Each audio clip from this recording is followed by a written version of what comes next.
Siya yung manananggal. Sino?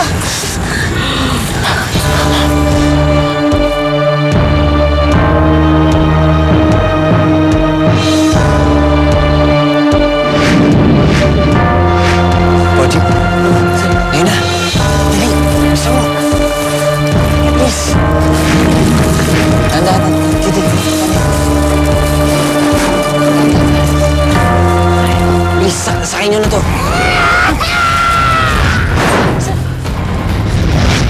Bilis, pagtulungan niyo na to. Ako na bahala doon.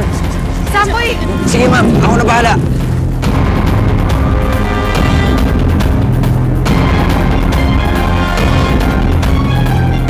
Hoy! Manananggal! Ano? Suntukan tayo. Baba ka sa katawan mo. Dikitan mo ulit yun. Daya ka. Dalawa ka eh. Ano? Kung matapang ka, square tayo dito. Ha? Asa ka? Ano? Ha?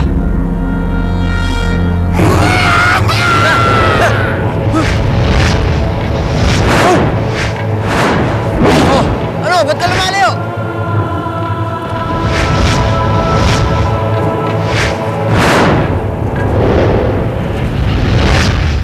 Ha? Ha? Ano? Eh, duwag ka pala eh. Wala ka pala eh. Ang bilis mo! Bilis!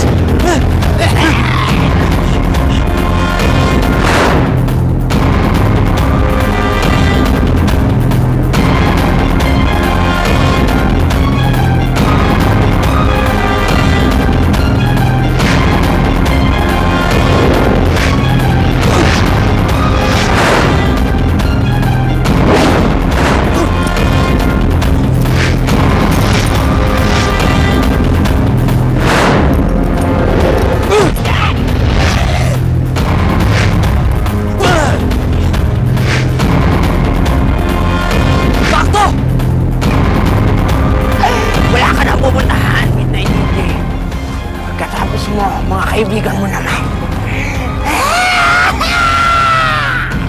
Tatapusin namin yung pagbibiktima mo ng mga inosenteng tao dito sa campus. Ibabalik ka namin sa pinanggalingan mo. Style barbecue at inasal.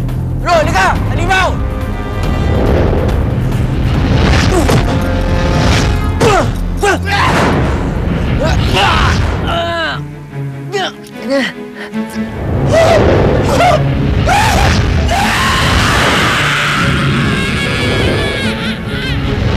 Grabe, parang, sa pelikula ko na napapanood to ah. Feeling ko tuloy si Herbert Bautista ako. Hindi, no? Ano ka ba?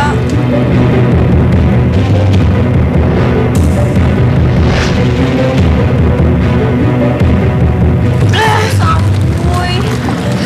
Nasaan na kaya siya ngayon? Paano kaya natin siya matutulungan? Basta, kapag ang kalahating katawan ng manananggal nasusunog, mararamdaman yan. Tapos wala naman siyang ibang choice kundi balikan nito. And hopefully, pagbalik niya, bit-bit na rin niya si Samboy.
Boji!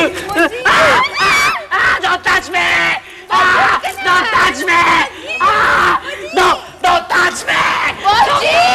Kina. I love you, my friend! I love you!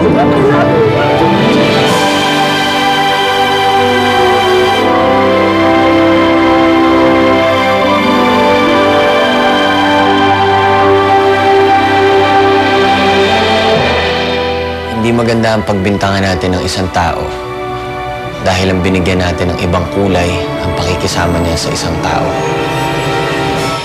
Hindi rin tama na husgahan natin ang isang tao dahil lang sa ibang kinikilos nito o kung saan siya nanggaling. At mali rin ang paghinalaan natin kaagad ang isang tao. Lalo na kung nauna na yung judgment natin bago natin marinig yung panig niya.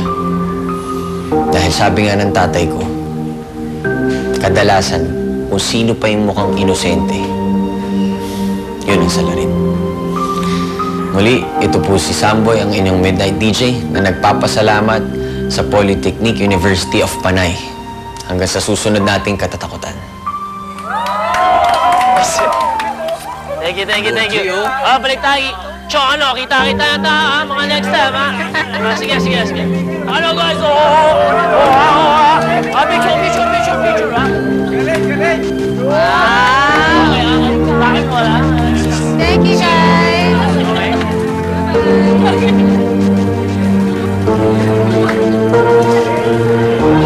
Sir, maraming salamat ho. Thank you very much. Thank you. Basta mag-iingat kayo, ah. Thank you. Sige, sir. Thank you. Okay.